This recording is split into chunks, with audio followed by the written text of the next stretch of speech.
రాష్ట్రంలోనూ ఓట్ల చోరీ 8 మంది బీజేపీ ఎంపీలు అట్లనే గెలిచారు. ఓట్ల దొంగతనంతోనే మోదీకి మూడోసారి అధికారం. పిసిసి చీఫ్ మహేష్ గౌడ్ చొప్పదండిలో రెండో విడత పాదయాత్ర ప్రారంభం అంటూ చూస్తున్నాం. ఇక్కడ ఇక చూడండి, ఇక నవ్వు వచ్చే స్టేట్మెంట్. మరి మతుని మాట్లాడతారా, తెలుగుని మాట్లాడతారా, తెలుగు లేక మాట్లాడతారా, నాకు అర్థమైతే అయితలేదు. 8 మంది బీజేపీ ఎంపీలు ఓట్ల చోటుతో గెలిచిరట. మరి మీరెట్లా గెలిచారు? మీ కాంగ్రెస్ వాళ్ళు కూడా 8 మంది ఎంపీలు గెలిచారు కదా, ఇక్కడ ఎమ్మెల్యేలు గెలిచారు. మరి మీరు అట్లనే గెలిచిరా? ఓట్ల చోటుతో గెలిచిరా మీరు కూడా? మరి మీరు రేవంత్ రెడ్డి కూడా అట్లనే గెలిచిండా? ఓట్ల చోటుతో గెలిచిండా?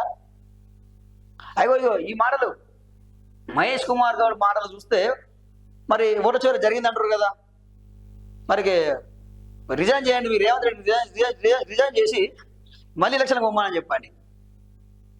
మహేష్ కుమార్ గౌడ్ గారు ఏం మాట్లాడుతున్నారండి? మీరు కూడా గెలిచారు కదండి, అదే ఈవీఎంలతో గెలిచిర్రు.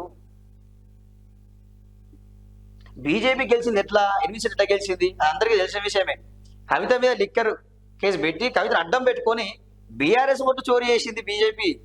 గత ఎంపీ ఎలక్షన్ లో జరిగింది ఇది. ఈ వాస్తవాలు చెప్పాలా?